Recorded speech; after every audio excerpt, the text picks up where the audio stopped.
Hello, Callum. Hello, everyone. Hello. We haven't seen each Happy New Year. other for a Can year. we say Happy New Year still? I've been wondering what the cutoff is in January to still say Happy New Year. I feel like I the think first week of January is fair, and then after that, just hello. again, I feel like it's the first week of January, to be honest. Still, so I don't feel like it's already after a month in the new year. But I don't know. You were saying you've barely worked in January, whereas yeah, I've worked quite hard in January, but then I'm trying to have a week off this week. So yeah, it yeah. feels like Again, Christmas was a long time ago. it was. But as I mentioned to you before the recording, we were fortunate enough in my area in Poland this year that we had a winter, holiday break, a Christmas break. Then we were in schools and work for a week, and then we have a winter break at schools again for another 2 weeks. So for me, it's like, even though I'm in theory I was resting. Of course, I was resting last week, but I were in mountains snowboarding all week and taking care of kids. So it's not the best rest. I probably broke all the records in amount of steps and activities for the whole year now. Yeah, relaxing. And now, yeah, relaxing. And now this week I'm also relaxing when my older daughter is not at school. So I'm kind of animator, working at home, doing everything else, trying to survive for this week. And probably February is a good month to start the year for me. To be honest, back to the routines and stuff. So yeah, that's good. But it's interesting. It's interesting. So yeah, last week you were snowboarding and enjoying yourself. So you've gone from what? How cold was it? -5? No, it wasn't that much cold, to be honest. We are having now -2. It was -3, 4, 5 in the mountain area, and it was less snow than in my house now there. But we have predictions now and information that it will be -24 this weekend. Wow. And my wife wants to still go snowboarding for the weekend. So I said, probably it won't happen because snowboarding on ice is not the most pleasant activity.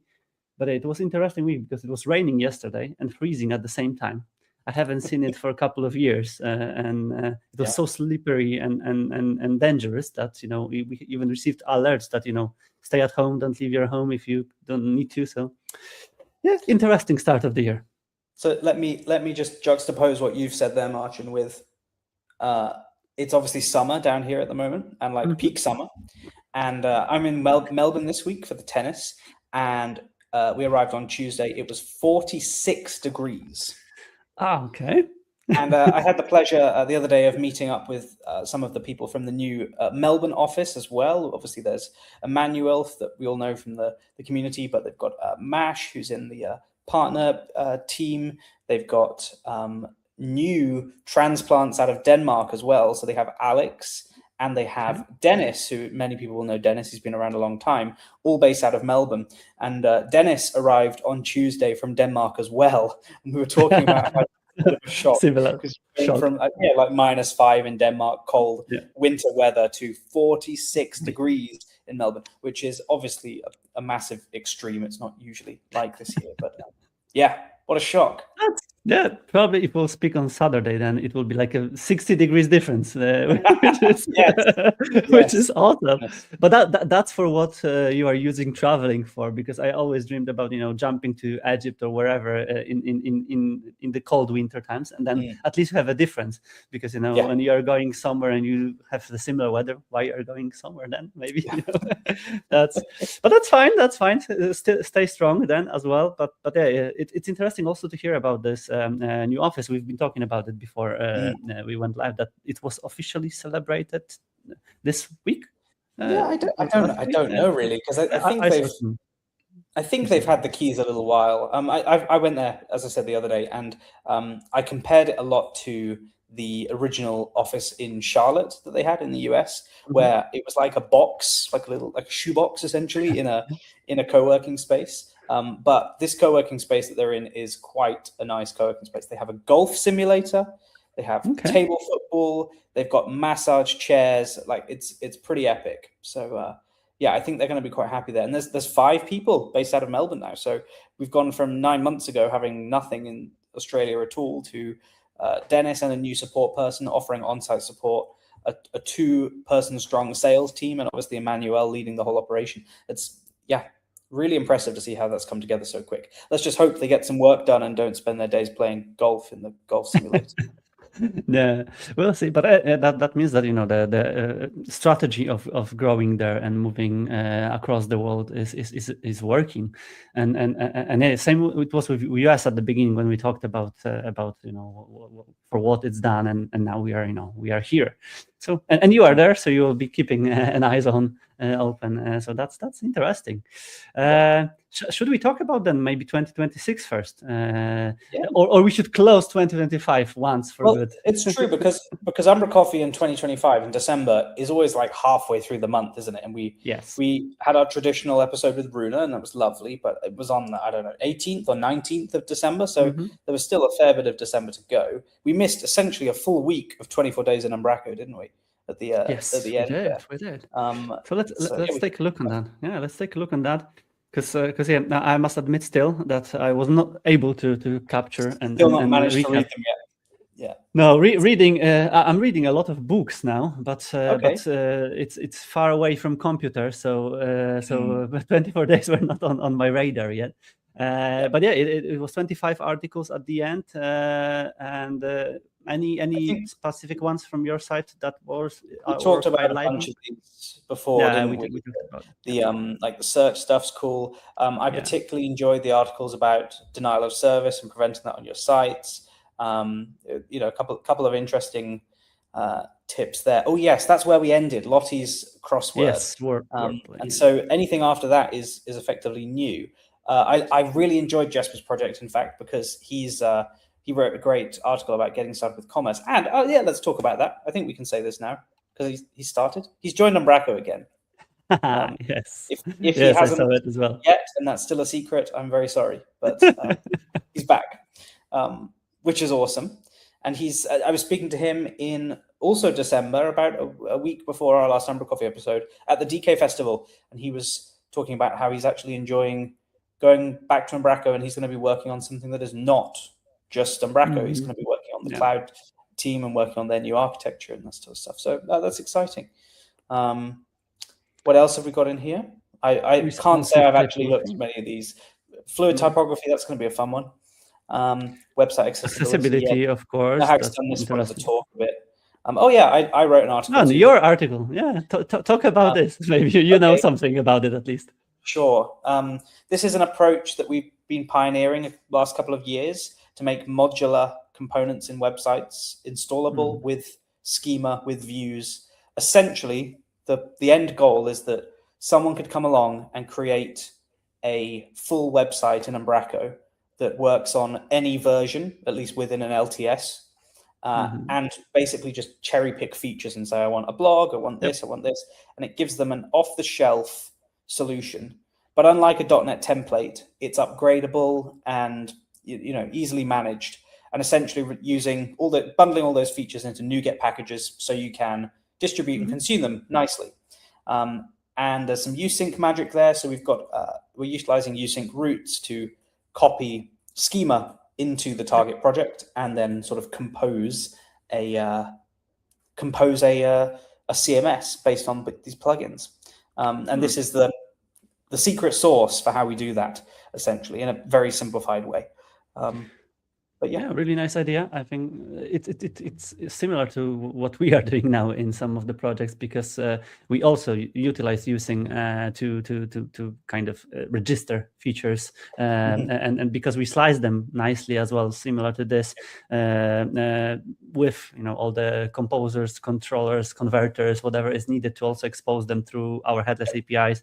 It looks similar. We are so far at least avoiding NuGet to distribute those features yet, but because we were starting on some new projects and it was like built on the fly, so that's why we didn't want to stop ourselves from doing it quite fast. But so far so good, and we haven't used RCLs yet, to be honest. So we're using the RCLs just as a way of delivering like core out the box basic implementation of features, and there's certain certain things, certain areas, certain features that you then don't need to change at all because the basic implementation is exactly what you want.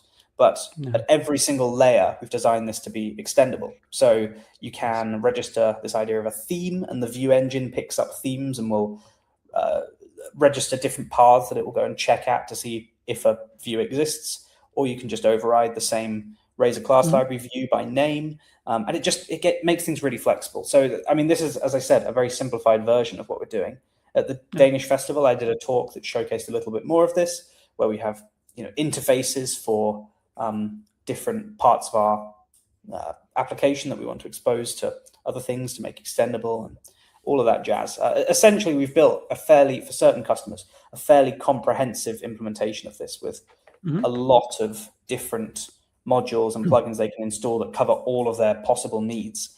And it means that we take building a site from, being days and days of crafting exactly how the experience should be to standardized approach. You can get a site up and running in a couple of hours, and then future upgrades become NuGet updates. So all of your features are on NuGet. You need to add a new thing, then you update the package and you pull that into the relevant projects. It's definitely a different approach, and it feels at the start like, oh, why are we doing this? This is a lot of work, but it eventually clicks into place. I think I could say similar about your headless architecture, Marcin, that you have in Novacell, because it would seem quite complicated at first, and like, hey, why do we build things this way? But the long-term gain is that actually you want to swap something out and it becomes a much more straightforward project, or you want to update something in the background, you can do so without having to break everything.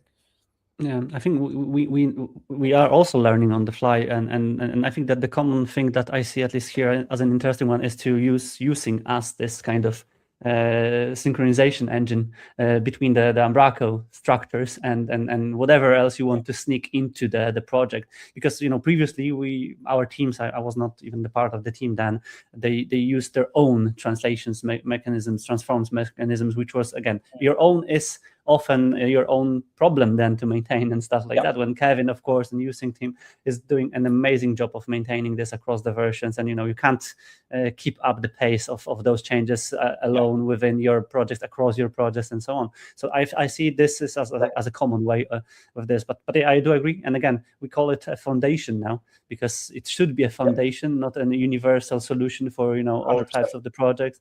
And it's like a framework to work with Umbraco projects for us now. And that is exactly so. In this case, we've been terming them baselines or starters.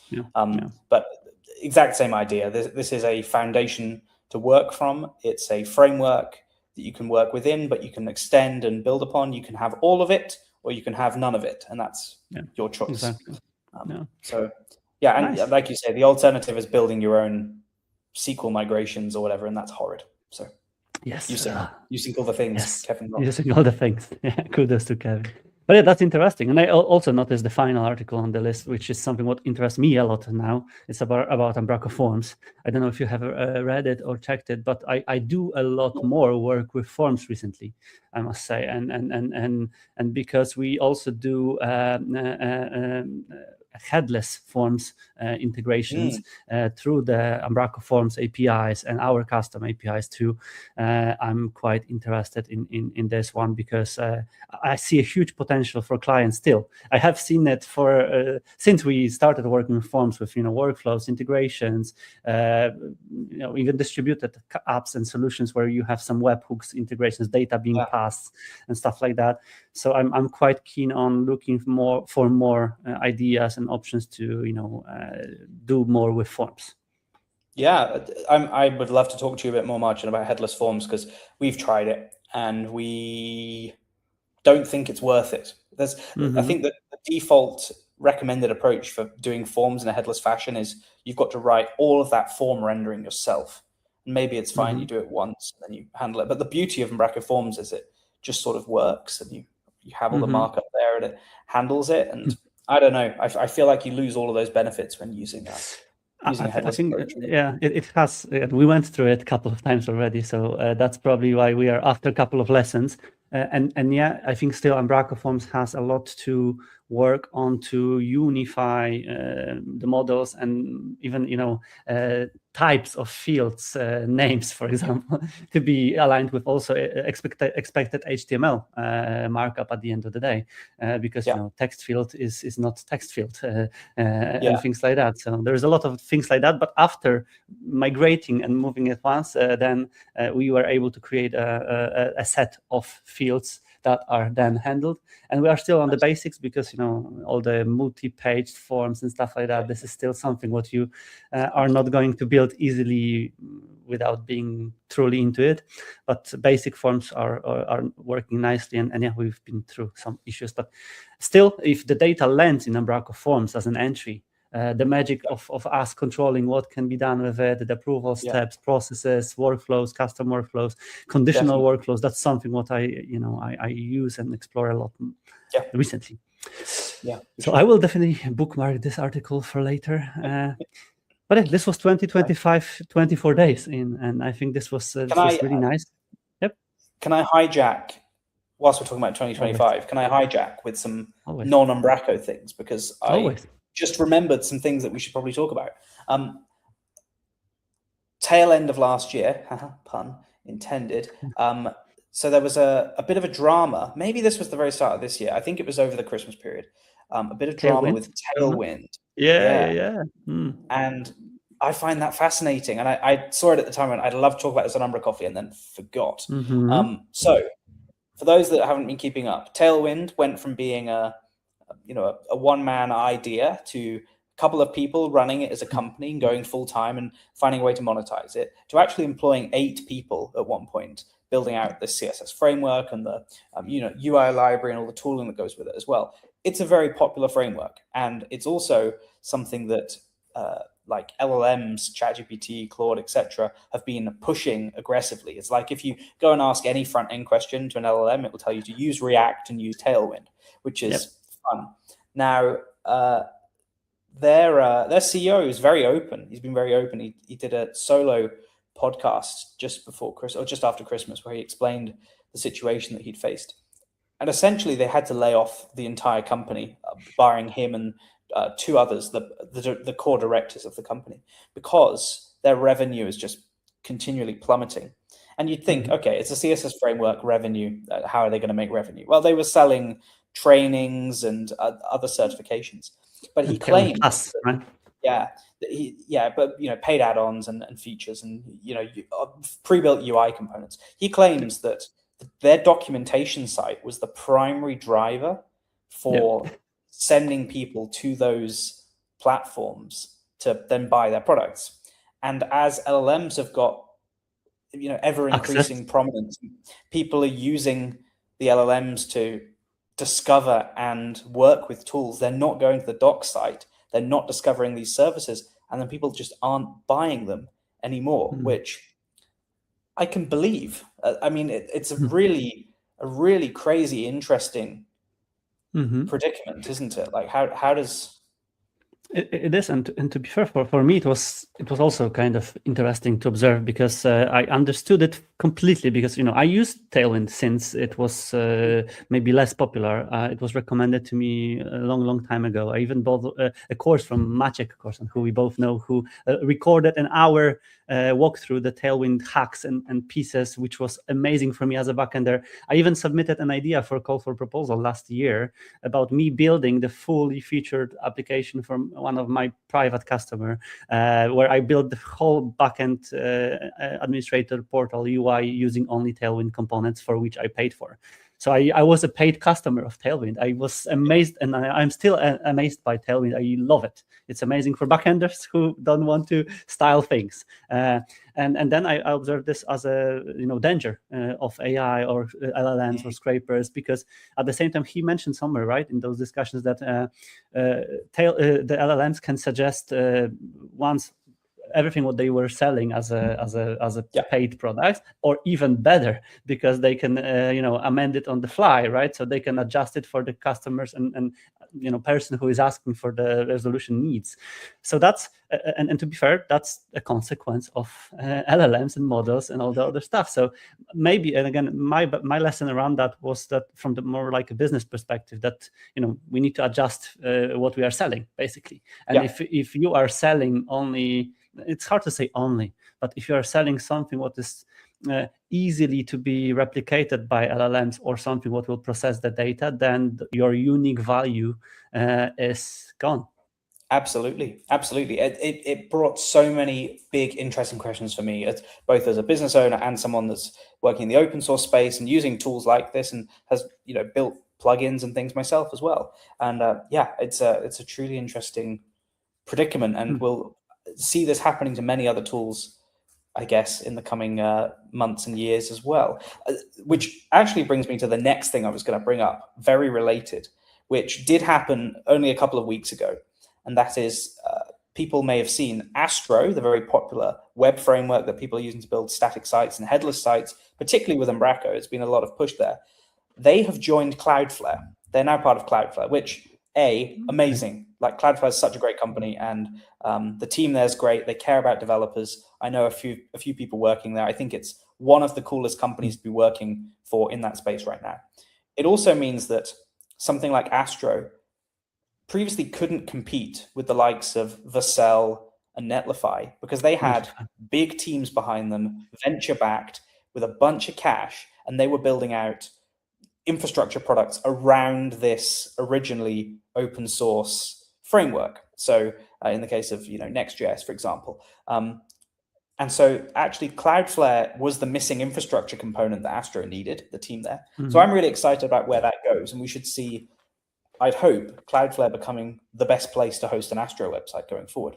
But I think for similar reasons, they struggled monetizing. They have this open source product and they're like, it's great and we know it's cool, but we can't monetize it super easily. Cloudflare is the answer to that.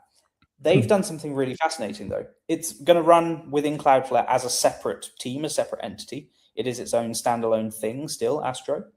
But they've also kept GitHub sponsors, because their argument is actually large parts of Astro, some of the main contributors to Astro, are independent people that don't work on the Astro core team. They are, maybe people that have jobs, or they just do this as a hobby. And their thoughts are they're going to redirect all of that GitHub sponsorship money back to their community of maintainers who's helping support it. So whilst the core team has joined Cloudflare and is pushing ahead with bigger plans and bigger ambitions to make this, I guess, work on Cloudflare's global infrastructure, they've also got still that open source love and their spirit, and they're still supporting that in a way. And so I find that really interesting as a model. Are we going to see more commercially backed open source with still a funding model that looks like the one we've got now, where people can support through donations, and that maybe goes to the people who were historically never paid for the kind of work they were doing on open source, where it was, evenings, weekends, hobby time? Yeah, and that's interesting. I haven't seen this news, to be honest. And of course, we are also using Astro, so that's interesting. I haven't heard about it yet. It's only good news, right? It is. Backed by a big company, it can continue, and in my opinion, it is the best front-end framework for building static and semi-static sites. But it also feels like they kind of trying something new, and from what you've just said, it feels for me like it might be a motivation for people to support the project. Same with the Tailwind drama. It was like everyone rushed to buy Tailwind. Everyone was supporting. Now there was a lot of sponsors out of nowhere, people who were supporting the idea and the struggle. But it can be utilized well, and can be turned into the benefit of the company or not. Same with here, what you've said about this Astro access. I think again, if people will feel like their contributions and their money are going not to the darkness of something or project or whatever, but they are distributed amongst the people who are literally making this better every time. That's an interesting model. And with Umbraco, we have seen those ideas, approaches, tries since it was made more commercial, I would say, right? So, and that's also what we can talk about now, because we have winter keynote ahead of us, 2026, all the AI tools, MCPs, everything else around us, and all the same challenges ahead of us too. So, for what is Umbraco? I think that's the question, right? Yeah, definitely. I mean, winter keynote next week, Tuesday. Third. Tuesday 3rd. at the middle of the night for me and late afternoon for Europe. So Yes. an early morning for the US. So that's exciting. In previous years, this has been a kind of slightly more, definitely in recent years, a more polished look at what Umbraco is proud of from the last 12 months and what they're looking forward to the next 12 months. I guess it'll be around about an hour. That's what it says there, an hour. Okay, cool. And you can sign up. We'll have the link down below. So at least you can get the recording if not. There's various communities. I think someone in Sweden doing like a watch-along party for people to come and watch in person, which is nice. In Sydney, we're doing a recap meetup on the 2 days after, virtually as well. So if you miss it and you want to get involved in some chat, you can join the Sydney meetup too. But yeah, predictions. What do we think? Yeah, what are the big things? I think, of course, the Umbraco Compose. In my opinion, that's the product that will be launched soon. It was already kind of seen since Code Garden, I believe, since it was kind of officially named. It was evolving and talked about a lot. We've been maybe more exposed to it in my teams because we were using tools like Enter Speed or some other ones which were already unifying some data sources and exposing them. So it feels like it will be Umbraco's way to do it. And yeah, as it's needed and as it's seen as needed now, even more from, when we are building tools and solutions with multiple data sources, I feel like it might be a huge benefit to have this product inside of the portfolio in Umbraco's hands. So I feel this will be the top one of the most discussed ones. Did we discuss this on the last umbraCoffee? I think we did, maybe. But my view on this is different. We don't typically build massive enterprise solutions. We build large scale things, but they're not necessarily enterprise. And we don't really at all build headless solutions or composable solutions. That's not our typical approach. It's not what customers come to us for. And I still am excited about Compose from a migration perspective, because we can have a central data source that we can extract your Sitecore website or whatever into, turn it into a standard schema, and then export that back out into Umbraco and host it, and then disconnect Compose and have a standalone traditional Umbraco setup. That's a really exciting prospect for me. And for customers, we should be shouting about that, hey, you're fed up with your crappy Sitecore or Kentaco CMS, no worries. We have a migration path between the two now, which is exciting. So that's personally where we're gonna look. They promised Compose in Q1. We've not heard much about that, but it's certainly their big marketing plan is composability this quarter. They've been pushing that a lot on socials, if you've seen. So I would expect we'll get some Compose news in the keynote. Yeah, that's also my prediction. Other than that, I don't know, maybe more Engage evolution too. Ooh. So Compose plus Engage plus Commerce.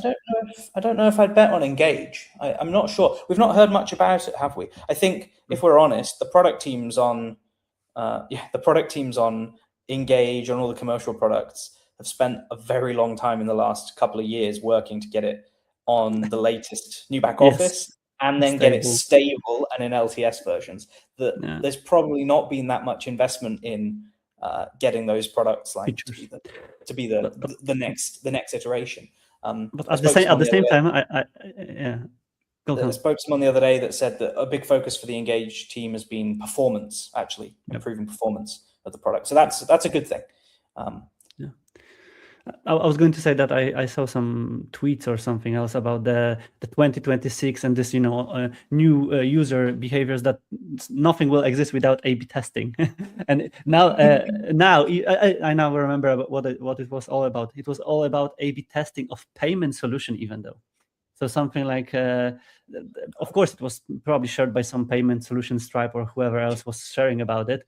But it was, I was even stopping for a while and saying, how you can A/B test payment solution, for example, right? So what data are you passing there? What cards are you choosing? The order of card. I don't know. Right now, I got used so much to, Apple Pay, for example, or things like that, I'm literally not using anything else for most of the payments, at least. But A/B testing seems like still heavily wanted, needed. You always would like to see some statistics, what works better, and be able to quickly change it. But if you still think like a lot of implementation put into making it happen, that's why I feel maybe my personal prediction is like, if Engage would be so easy to use with existing Umbraco's spills, delivery APIs, and things like that, and you will be able to go to a dashboard and build A/B testing without involving developers. That 100%. would be awesome. That would be great. Yeah, no, that's very true. That is very true. Yeah, cool. And other than that, I don't know, maybe AI. new offices. AI. More MCP servers, probably improved MCP servers. I don't know. I was speaking to someone the other day about, like, MCP is cool, of course, and it's opening tons of possibilities for people working with Umbraco in different ways and making it more powerful to work with Umbraco. But I would love to see some more end user consumer focused AI integration. I'm not suggesting MCP is not the mechanism to achieve what we want under the hood, but Umbraco's maybe forgetting the key word being friendly, and like, it's friendly not just to developers, but friendly to end users too. And end users want AI as much as others, or so they say. And so I'd like to see a bit more innovation there around interface in Umbraco, extension points in Umbraco, for where we could have nice standardized, place that AI could work, even for the community to start building on, but maybe some direction from HQ. And I think a big step to that is also going to be them working towards having a hosted AI product at some point. So the MCP server, as you may know, is a standalone application that you run on your machine, and it's a Node.js application. It's a Node process. It's not .NET. So you may not, even as a developer working with Umbraco, have Node and the toolchain that you need to run MCP installed. So there's a whole separate thing you got to set up and configure. And if Umbraco could have that as just a hosted thing that I, on cloud, maybe as another service, give me an endpoint that I can shove in some config and then it's connected and it's all good and works, that would be nice. And I think we'll definitely, remove some barriers that people might have working with AI tools, and is a necessary step for that next phase where we want your average Umbraco user to be able to use AI as well. Yeah, I agree, because they want to use AI. They don't know yet for what they can use it for most often. And I think that the good example, because again, I haven't been following any other CMSs recently, but at least I used Rider a little bit more in my recent times. And I quite like how Rider as an IDE and as a tool, as a software product, use AI models, to help you. And even with the recent update, I was surprised because, they utilized some of the Codex model for free, and because they got probably some kind of agreement. So, you can now use it in the context of your projects, whatever. And I think that this would be, again, MCPs are of course needed for, speaking with those, giving them language and options to use from. But then, human language, human chat window that utilize some model to get MCPs to do something. MCP for content creators, MCP for I don't know, even bulletproof readers or whatever, right? Things like that. So the translations mechanism, stuff like that. I think this will be cool to have, but I didn't have enough time yet to even dream about things like that from the client's perspective. But we most likely will see it anyway, because that's where it's all heading to. So yeah, that's another prediction. Exciting. Other than that, anything else? I don't know. It will be just an hour. It will be just an hour. I think we're maybe at this point talking about broader 2026 predictions, aren't we, than just what they'll show off in the keynote. I did do a video at the very start of January for my 26 predictions, and the key themes were more community. I think we'll see a big step up in community activities and things this year in different ways too, which will be exciting. Security and a bit more awareness of some of the threats that we're facing running Umbraco sites, particularly bigger ones. As Umbraco becomes more prevalent and people become more aware of it, we're seeing more people trying to poke and prod Umbraco websites and see if they can crack. There's even an ongoing dispute about a CVE of a reported vulnerability in Umbraco 13 that is disputed by Umbraco, but it currently means if you look on NuGet, every version of Umbraco 13 is flagged as having a vulnerability, which is maybe not true. But again, more awareness of the product is going to mean more scrutiny, and so I think security is going to be a big thing. Obviously, Compose is one. There'll be changes coming. We will see, and of course, we'll speak about it in February's umbraCoffee at the end of the month. So I'm curious, and maybe people who are watching now, let us know what are your predictions and what are your ideas for 2026 to be like, and we will all see and validate it at the end of the next month. If it is aligned with Umbraco. But I kind of feel like also the people's contribution still kind of managing business within open source world, getting people involved. You know this same as some other people who are usually watching us too, that being active within the community is time consuming, challenging, and getting more people on board to be active is also another option to fight for. And I think Umbraco still does the best what can be done to make it possible and present events, contributions, activities, communities, teams amongst the various areas of the products. If we'll see more of it, that would be even better for people to get involved more. For sure. Shall we talk about events then for a little while? Then a lot of events ahead of us, starting from umbraco.com/events. This is a new event section on the umbraco.com site. I don't know when it sprung up. It was either late last year or early this year, but there's now an events section, which is cool, and it indexes a full list of all of the events happening globally, including meetups, including events where Umbraco is going to be visible and present. And this is I think a really great way to go and explore. There's obviously been attempts at this in the past. There was umbracofestival.com, umbracalendar.com by Sebastian, but this is like an aggregated thing that HQ's owning and controlling now. And love to see it. Great, easy way to discover stuff coming up. Yeah, it is amazing, and I already like it. And definitely, everyone who is joining the community should just land it, because most of us started from knowing about Umbraco from other people, not from the internet, not from the LLMs, not from projects that we inherited. So it's always a good idea. But all of the events seems to be here. That's awesome. Yeah, there's a lot. So obviously, winter keynote that we mentioned, but there's some upcoming meetups in Denmark, in Sweden, and also, a lot of the UK ones are quite active. But conferences, so Umbraco is sponsoring DDD Melbourne. I'll be speaking there as well in about a month's time.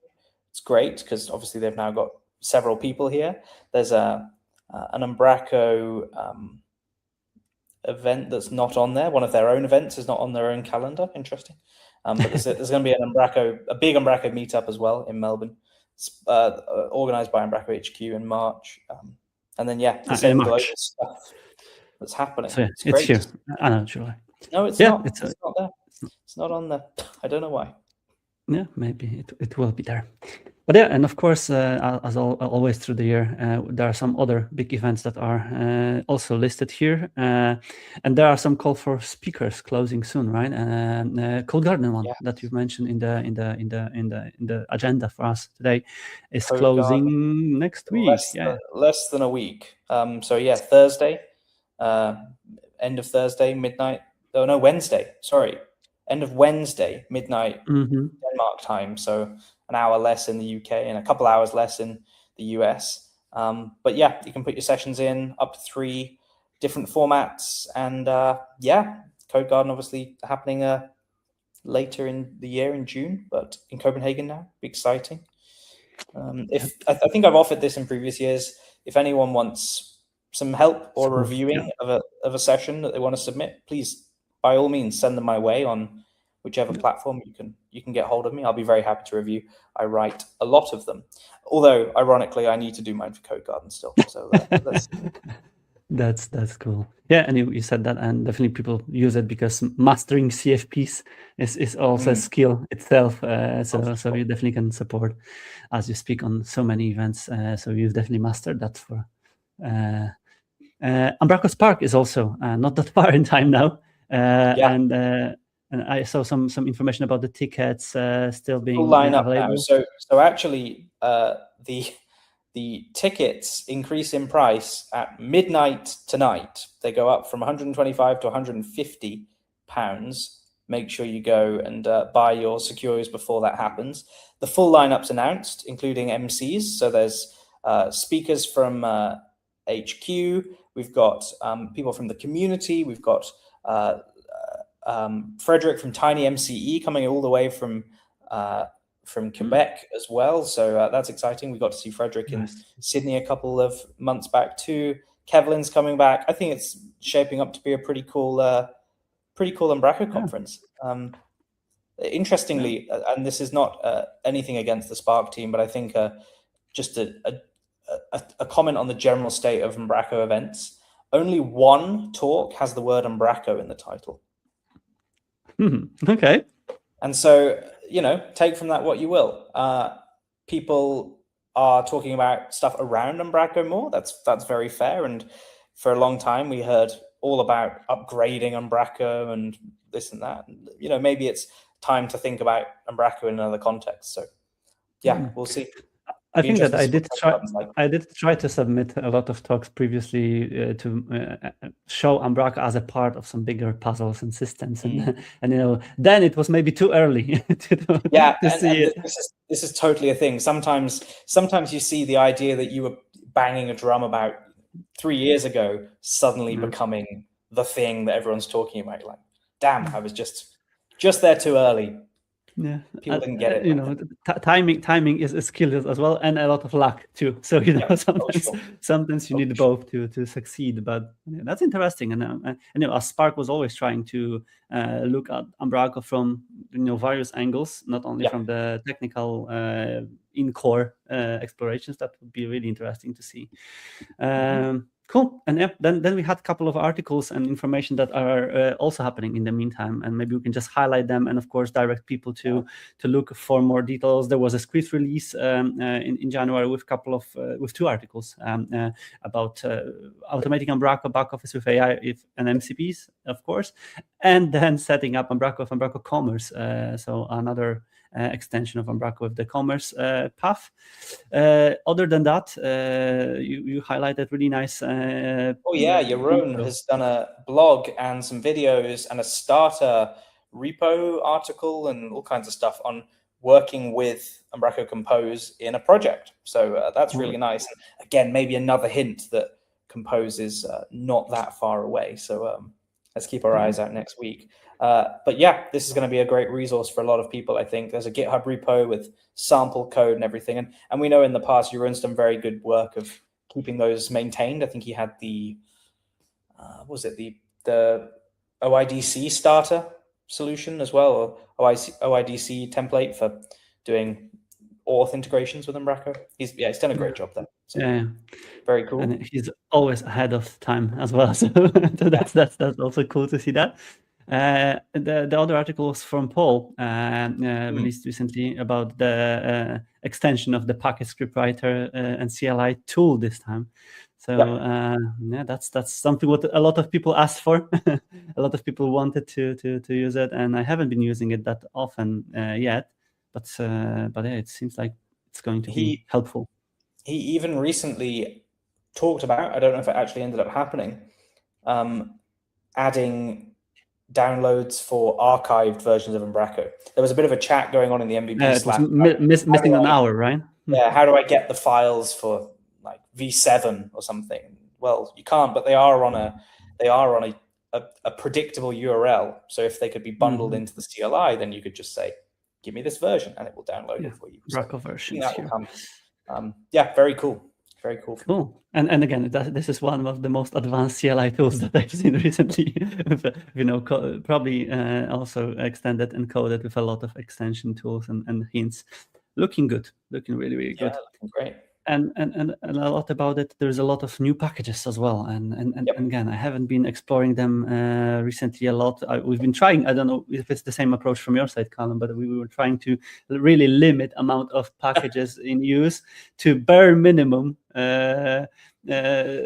Because always it increases the complexity of moving forward. There's a project that we've been working on. I won't name names, but a prominent community member built a lot of amazing bespoke back office extensions for this customer, and then it doesn't work with that customer anymore. Yeah. And so we're now looking at, okay, how do we get from 13 to 17? It's like, okay, we've got to rewrite all of this amazing work that this person's done. What can we do? And in a lot of cases, the answer is contentment. Like, we're going to replace them with contentment, because God love Lee, he's made a really great, very flexible thing there that maybe it's not quite the same UI, the same experience out of the box as we would have with this bespoke thing, but consistent standardized data storage and plug-in first approach works really well, and it's upgradable. So that's been our approach. Avoid community stuff a bit for now. Same. And again, if there's something what is exactly matching the requirements at the time, that's awesome, because there's a lot of same requirements, integrations and stuff. But it's always this risk factor of losing. But we've been there, we've done that. We've built also a lot of packages that we were not able to maintain ourselves for ourselves quite often. So that's fine. But I'm doing the same, and probably contentment, all the things will be the next one after using all the things. So I noticed maybe this is symptomatic of a similar thing, but on this list there is a Perplex content blocks to Umbraco blocks migrator built by Perplex themselves. And I'm wondering if that's like do we want the maintenance effort of, effectively it was a block list type implementation with a few add-ons, admittedly, but maybe they in 17, maybe they can now build a lot of that on top of the block list, and so they don't need to maintain their own full editor anymore, hence a migrator, maybe. Yeah. But I've seen one interesting package recently about the tables. I can't remember which one of this was. I think it was Aaron's tables package. Either Aaron's or Web Wonders table editor. But yeah, we were. I was playing a lot with TipTap myself and processing of table, because we did create a version of TipTap editor with only table possibility to add, and then we streamed HTML, and we accomplished both goals. So we were able to let editors to create tables, put any custom content inside of the tables without building it as blocks. So I will definitely explore this in more details, because we still haven't landed fully with this solution. But there's a lot of work, and I think everyone can find something what they are looking for. But I believe that a lot of people, at least with who I spoke with, they also try to limit amount of packages and tries to, which also proves that core Umbraco with, for example, contentment and other baseline packages is good for most of the cases. So that's awesome. And last but not least, some achievement from Umbraco, which is proudly achieved by the team, and Philip wrote about it this week, which is the ISO certification. And again, only those who knows how hard it is to get it, how painful the process is, will appreciate it. So we definitely appreciate it. And my takeaway from this article, maybe Philip's post, was there was some like 100+ long list of things they needed to do. And the good news is they were doing lots of them already, and it was more just the process was actually a process of discovery and documentation and finding out areas for improvement rather than implementing lots of change. So that's good, but sounds painful. Sounds really painful, doesn't it? Yeah, exactly. But I heard, again, we talked about it before. It's a lot of customers and a lot of enterprise world, especially appreciates it to have. And as a vendor as well, we are often asked if we have it. We can't always say that there are some other certifications that are also painful to get. So, but kudos to Umbraco for getting it, and as soon as it helps, that's good. And that's all for the January. It was supposed to be silent January. It wasn't that always silent. Busy January still. Damn it. Just got to scratch beneath the surface and you'll see lots of Umbraco happening. I need to read more about the news, catch up on others, but I will have February to also do that. So yeah, people, let us know if there's anything else that we might have missed. If there's anything else that you want to share or talk about, we are happy to get you and other community members to show something maybe in the next episode. For sure. Too. And yeah, like, subscribe, as always. 2026 will be the year we get to 1,000 subscribers again. Again, yeah. And then 2027, that's what we will do.